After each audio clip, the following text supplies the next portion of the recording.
Hey y'all, it's your girl Liana here, coming at you with one hell of a wild story. This one's gonna have you clutching your pearls, I'm telling you. It involves my crazy ex-mother-in-law pulling some seriously unhinged antics. To give you all some context, I'm a 29-year-old journalist living my best life out in New York City nowadays. But this all goes back to when I was still stuck in my crappy hometown in Texas, married to my cheating ex, Tommy. Tommy and I had been high school sweethearts and all that mushy-gushy crap at first, but boy oh boy did that fairy tale romance turn rotten real quick once we tied the knot. The dude completely did a 180 from the sweet charming guy I fell for back in the day. Turned out, my dear husband was a gaslighting, manipulative snake who thought he could just walk all over me like a doormat. The emotional abuse started getting bad just months into our marriage. He'd berate me constantly, talk down to me like I was stupid, and make me doubt my own reality. And that's not even getting into the times he'd get physical too, when his temper would flare up over the smallest things. I'm talking holes punched into walls, objects being thrown, that kind of scary stuff. But foolish young me just thought maybe I could fix him or something if I was patient and understanding enough, you know? Well, let me tell you, that was a harsh life lesson learned. Because even after I stuck by his side through all that toxic BS for 3 long years, I eventually learned the ultimate betrayal. My lovely hubby had gone and gotten his side chick pregnant behind my back. That was the final nail in the coffin for me. I knew right then and there that there was no way I could ever look at Tommy the same again after that kind of disrespect and deception. So despite his desperate pleas and promises to change, I went full steam ahead with filing those divorce papers. Now, you'd think with me being the one who got so terribly mistreated throughout our marriage that I'd be in the clear from harassment once I dumped his unfaithful behind, right? Oh, if only it were that simple. No, instead my troubles were just beginning. Because as it turned out, Tommy and his Looney Tunes mother, Lou, was some next-level psychos who simply couldn't accept me walking away with my freedom and self-worth intact. I'll never forget that haunting phone call from Lou the day after my divorce was finalized. I had felt so liberated, like a huge weight got lifted off my shoulders, and I could finally start healing. But Lou's shrill, screeching voice came through to rain on my parade. Liana, how could you do this to us? You're running my poor Tommykins' life just because you're some selfish little brat who couldn't appreciate what a good man he was. He did everything for you, and this is how you repay him? I just rolled my eyes, feeling that sense of dread creep back in. Lou, I don't have time for this right now. Oh, no, you don't get to dismiss me, you ungrateful wench. You're going to pay for what you did to my son. Did you even stop to think about how your greed is affecting him financially now that he has to pay your ridiculous alimony fees? Greed? I wanted to laugh, as if me finally putting an end to the vicious cycle of abuse was me just being greedy. But hearing her spew all that toxic nonsense only reaffirmed I had made the right call. Needless to say, that was just the start of Lou's relentless harassment and stalking efforts. No matter how many times I switched numbers, that crazy woman would somehow find a way to track me down so she could bombard me with strings of hateful texts and voicemails all over again. You'll never be happy, you evil shrew. Her voice would screech through the speaker. You won't be able to hide from Tommy forever. He's going to take you back whether you like it or not, you dumb tramp. Yeah, real high-class lady there, huh? Still, sad as it was, I expected nothing less from my twisted ex-mother-in-law. She was always Lou, not Lulu to me. Just a bitter old miserable hag desperately clinging to the twisted idea that her precious baby boy could do no wrong. So for the sake of my own healing, I made the wise choice to go full no contact with both Tommy and his whack job mom. I blocked their numbers, blocked them on all socials, the whole 9 yards. Looking back, it was easily one of the best decisions I ever made for my mental health. Of course, that didn't stop Lou from finding new ways to harass me every now and then. She would make weird prank calls, send nasty emails, and even reach out to some of my friends trying to turn them against me. At a certain point, it got so over the top that I actually had to get the cops involved to declare her behavior as harassment. But of course, they didn't do much. They just saw her as this innocent but senile lady who could do no harm. But that wasn't true. Every text, every call, every comment was a reminder of the hell I went through for those 3 years. After some time, though, things finally seemed to settle down for a little while. I ended up landing an awesome journalism gig out in the Big Apple where I could really dive headfirst into focusing on my dreams and healing from those traumatic past relationships. Life was honestly going so amazingly well. I had a fab new career trajectory, amazing friends who became my chosen family, and was truly coming into my own in ways I never thought possible during my dark years of abuse. Until one fateful day when I got a call that rocked my world. My Uncle Lenny, who I was super close with while growing up, had passed away back home in my small Texas town. Uncle Lenny was genuinely one of the sweetest, most caring souls you could ever hope to meet. Despite being just a simple school teacher, he devoted so much of his spare time to volunteering at children's hospitals, homeless shelters, you name it. He was the kind of selfless guy who would give you the shirt off his back without hesitation. So it absolutely shattered my heart to learn he was gone, and knowing I wouldn't get a proper chance to say my final goodbyes. I hadn't physically been back to our hometown in ages due to the lingering trauma of my divorce. But there was no question in my mind that I had to return to be with my folks and the rest of my grieving family for his funeral after such a devastating loss. I hopped on the first flight out to Texas, already an emotional wreck. Saying goodbye to that sweet man was going to be one of the hardest things I ever had to do. What made it even harder was knowing what else awaited me back in that godforsaken small town. The possibility of running into those toxic leeches, Lou and Tommy. See, Lou was never just my ex-mother-in-law. She had grown up and spent her whole life in the same area, so running into her out in public was pretty much inevitable, since our families had deep roots there. And of course, wherever Lou's wretched presence festered, Tommy was never too far behind like a whipped puppy. Still, I tried to put my fears and apprehensions aside for Uncle Lenny's sake. When my Uber pulled up to my childhood home, I just focused on reuniting with my folks and honoring this beautiful memory. And that's what really mattered most. As I got out of the car, the first thing I noticed was my old friend and former city council member, Lester's truck parked in the driveway. Of course, he would be here. I thought with a sad smile. Uncle Lenny had done so much volunteering and charity work over the years that he inevitably became super tight with all the local politicians and community leaders. Lester was probably one of his closest friends. I felt a comforting warmth knowing someone like him would be here for my family during this heavy time.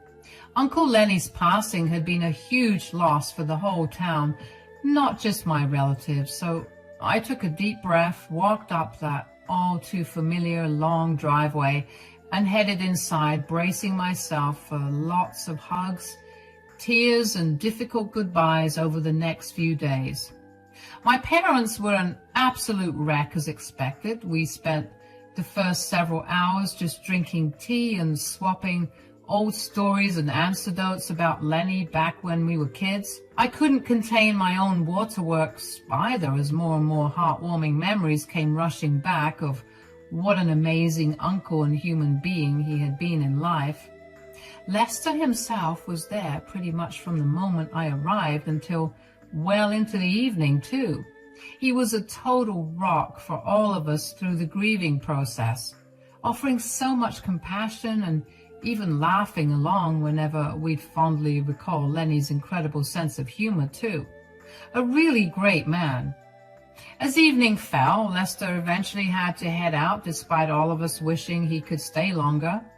We would miss that comforting presence over the next few days as we prepared for the upcoming funeral service. Just when I thought the night's poignant grieving session was winding down, though, I got a notification on my phone that made my blood run cold. It was from an unknown number, but I knew exactly who was behind it. That deranged hag, Lou. Sure enough, when I opened up the message, there was a picture of a smashed-up car with its windows busted out sitting in my mom and dad's driveway. The text above simply read, "That's what you get for divorcing my son." A chill ran down my spine as I quickly realized this was just the latest vile move in Lou's twisted harassment campaign against me. Despite trying to start a new life far away from their toxicity, that psycho was still dead set on tormenting me for daring to escape her precious son's abuse. Of course, she'd known that I would be home. She was probably stalking the area all day. "For real?" I muttered under my breath. This woman was really going to threaten me even while our family was in mourning? Talk about a new low. In a sudden flash of anger, I tried to call the number back, but it went straight to voicemail. Figured that a deranged woman would set up a burner just to get my hopes up before disappearing again. I felt a surge of adrenaline as the realization hit that Lou had followed through on her twisted threat after all. "Everyone, we need to go outside right now," I yelled, causing my parents and Lester to jump in surprise. Not waiting for a response, I bolted towards the front door and flung it open, the others following closely behind me, asking me what the matter was. And there it was. Lester's truck sitting in the driveway, just as decrepit and destroyed as the photo Lou had sent me depicted. The windows were entirely shattered into a million pieces, littering the driveway. Long gashes were carved deep into the door panels, warping the metal frames. One of the tires had been slashed open too, leaving it completely deflated and bent at an unnatural angle. "Oh my God," I heard my mom gasp behind me in horror. Lester, on the other hand, said nothing. His entire body seemed frozen in a state of utter disbelief and fury. Taking a deep breath to steel my nerves, I turned to face them and show them the message. "Who is this?" "It was my ex-mother-in-law, Lou. This is her doing." Lester's eyes widened as realization crashed over him too. "The woman you told me had been harassing you for years, since your divorce?" I could only nod solemnly, feeling my face burn red hot with shame and guilt. This poor man had always been there for me, and now he was here with our grieving family out of the goodness of his heart during our time of mourning. And now his generosity had been violently repaid with Lou's blind vengeance simply because I was the target. As Lester stormed down to inspect the damage up close, running his hands over the jagged scratches and dents, my dad pulled me aside with clear concern. "Honey, are you telling me this awful woman has been terrorizing you like this? Even now, after all these years?" Tears welled up in my eyes, but I blinked them back defiantly. I wasn't going to let Lou reduce me to a sniveling mess anymore. Not after all the hard work I'd done at reclaiming my sense of self-worth. Unfortunately, yes, She's become totally unhinged ever since the divorce. Somehow, she tracked me down being back in town and is taking her resentment out on us. A big part of me regrets coming back here now and putting you all at risk from her toxic obsession. Don't you dare say that, my father stated firmly, wrapping me up in a tight embrace. We're your family. We'll get through this together like we always have before. I felt a tear roll down my cheek as I melted into his comforting hug. God, how I'd missed this unbridled parental love and support during all these couple of years living alone in the big city. No matter how independent I prided myself on being, I would always need these roots to stay grounded. The tender moment was shattered, however, by Lester's enraged bellow from over by the driveway.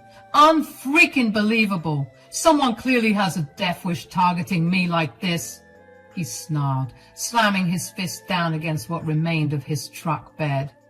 Taking a deep breath to regain my composure, I headed over to try and de-escalate the situation before the kind old man did something rash. Lester, I'm so sorry you got dragged into the crossfire like this.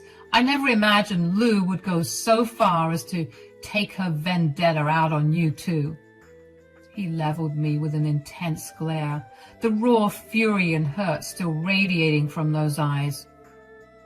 So help me understand then, just what kind of a person are we dealing with here? Do I need to be watching over my shoulder everywhere I go now in case she's got more unpleasant surprises in store? No. Despite her clear lack of boundaries, Lou isn't the kind of unhinged lunatic who would physically threaten or stalk anyone. She much prefers fighting her petty wars from the shadows through sabotage like this.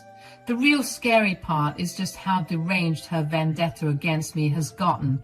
If she's willing to turn it towards destroying the property of total strangers now too. Lester seemed to consider my assessment for a few moments before squaring his shoulders with a resolute nod. In that case, I believe it's time we return the favor and fight back through more official channels then. Despite the direness of the situation, I felt a glimmer of hope stir in my chest. You're going to take legal action against her? You're damn right I am. Harassment, property destruction, everything. And as one of the longest tenured council members in town, you can bet you're behind. I've got plenty of connections to make this an open and shut case too. Scribbling down Lou's full name and home address on a little notepad, I passed the details along to Lester. If anyone can finally put that toxic old woman in her place, it's someone like you who's respected in this community. Please take her for everything you can.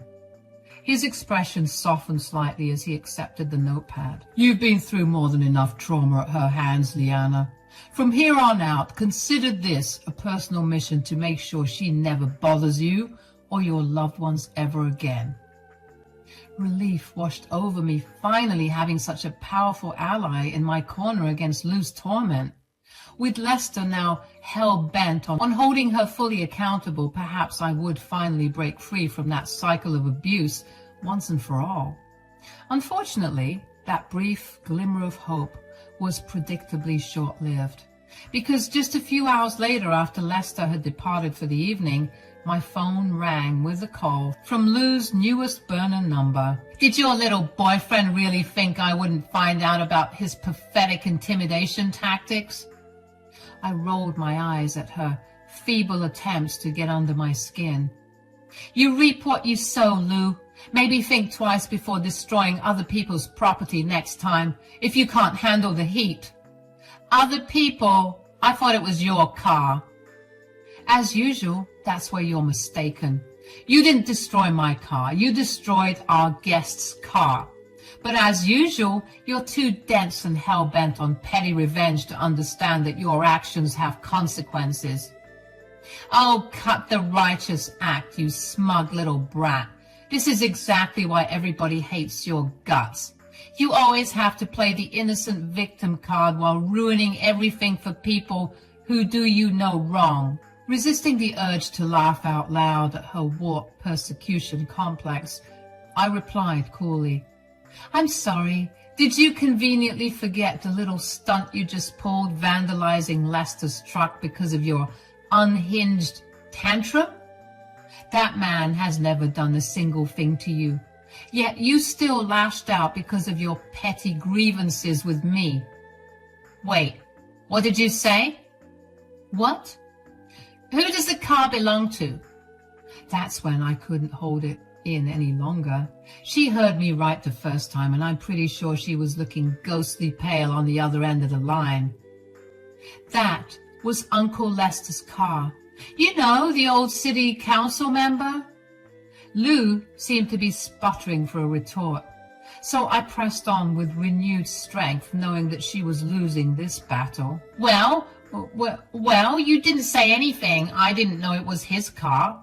I didn't know. This is all your fault. You see? You ruin everything. Why didn't you warn me?" "I'm sorry? Why didn't you say anything?" "Ma'am, I think you need to get some professional help. How in God's name was I supposed to know that you were planning on vandalizing my property? And even if I somehow knew and was stupid enough to say, 'Swiper, no swiping,' to a deranged idiot like you, would you have even listened to me? Oh God, I'm going to be ruined. What did he tell you? Is he going to sue? Tell me now." I felt a sudden pang of pity for this deranged, hateful woman, still so blinded by her own biases that she truly believed the insane bile pouring from her lips.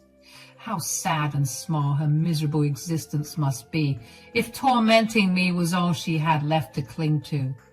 I laughed again, a hearty belly laugh. It was quite bitter, actually, considering the circumstances. "Your fragile ego is too far gone to comprehend reality at this point." There was a strange silence on the other end, as Lou seemed to be hyperventilating, trying to process the brutal truths I had just laid bare. For once in her miserable life, that wretched woman was at a total loss for snide remarks or hurtful barbs to fling back in her defense. "Lou?" I prodded, unable to resist a small smirk from creeping across my face. "What's the matter? Cat finally got your tongue after all these years?" More tense silence, aside from the unthinkable ragged breathing patterns of someone teetering on the verge of a panic attack. A small part of me felt a pang of vicious satisfaction, knowing I had rendered the great Lou temporarily speechless simply by speaking my own truth out loud. Finally, in a small, quavering voice I had never heard from her before, "Liana, please, you have to listen to me. This has all gone too far. I can admit that now, but you don't understand the full story here." My eye rolls intensified at her pathetic attempts to do damage control. "Save it, Lou. I gave Lester all the details about your harassment and deranged vendetta against me.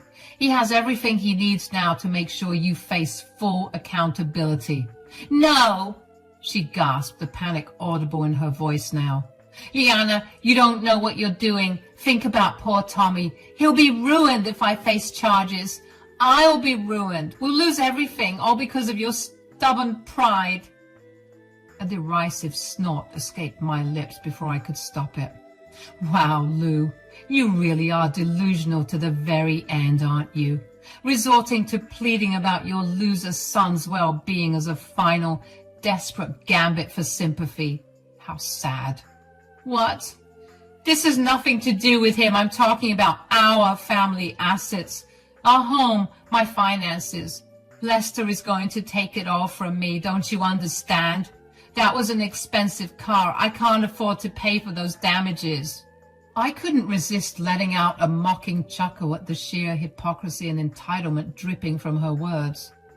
"Oh, boo-hoo, the big bad Lou might finally face actual consequences for her vile actions and have to pay up. What a shame. Maybe you should have thought about that before harassing me relentlessly for years and vandalizing an innocent man's vehicle just for your giggles. This is the bed you've made, Lou. Now you're just gonna have to lie in it for once. Liana, please, I'm begging you, have mercy. Think of the guilt and shame your own parents will have to endure if I face jail time over these ridiculous allegations. That desperate plea is what finally broke the dam inside me, causing me to erupt with uncontrollable laughter. Here was this vile, toxic woman who had tormented me for years under the delusion that I was some heartless parasite. Yet in her final hour of desperation, she couldn't resist trying to emotionally manipulate me one last time by invoking parental shame. Oh, Lou, if there's any guilt or shame to be felt here, it's entirely yours for constantly deluding yourself about who the actual villain has been this whole time. And as for my parents, honey, they'll be front and center at your court hearing, smiling and taking pictures like you're a tourist attraction. They will not feel bad one bit. None of us will. I'm pretty sure your good-for-nothing son will also crack a smile or two once hearing about this. Her choked sobs were the only response on the other end of the line. This is your karma finally coming back around to deliver a wake-up call. Be thankful Lester is only pursuing financial restitution and a restraining order to protect my family. Because after all the emotional and physical turmoil your son inflicted on me, you should consider yourself lucky if you can avoid jail time. The sharp intake of breath on the other end let me know those last words landed with full force. As satisfying as it was to finally shatter Lou's delusional world view, she clearly hadn't expected to hear such brutal honesty from me at last. Before she could muster up a response, I swiftly ended the call with a definitive "Goodbye, Lou," and blocked her number immediately after. I had said my final piece. There was nothing left to gain from entertaining her craveness any longer. In the coming weeks that followed Uncle Lenny's sorrowful funeral proceedings, Lester did indeed uphold his promise to pursue full legal restitution.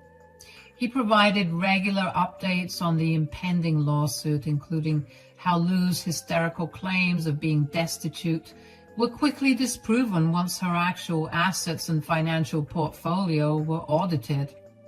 Once it became clear this wasn't just an empty threat, Lou's sniveling attempts to backtrack and avoid culpability reached outrageous new lows.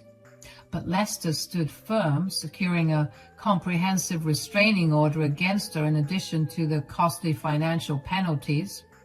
By the time I had returned to my life in New York City, Lou had been officially barred from any contact with me, my family, or Lester moving forward. One stern letter from his high-powered legal team was enough to ensure she remained in compliance too. The only communication I ever received from that wretched family again was the scheduled monthly payments of Tommy's court-mandated alimony hitting my bank account like clockwork. I couldn't help but let out a wry chuckle whenever those notifications came through, a bittersweet reminder that real karma was finally being served. While I would never truly be free from the lingering scars of emotional abuse I had endured, both from Lou and her son, I could at last move forward with a renewed sense of peace and closure. Sure, a small part of me felt a fleeting pang of sadness that two once beloved family members had degraded to such wasteful, hateful shells of their former selves, but the overwhelming relief of being free from their reach overrode any residual empathy I could muster. Some relationships simply cannot be salvaged when the rot has burrowed too deep. So I bade my hometown a final farewell, focusing my energy on fostering healthier connections and continuing to thrive out in New York. My Uncle Lenny's passing had been yet another harsh life lesson, but also an empowering reminder to cherish your loved ones while they're still around. As for Lou and Tommy, they could busy themselves paying off those alimony fees for the rest of their miserable lives, their perpetual silent penance for the years of trauma they arrogantly wished upon me.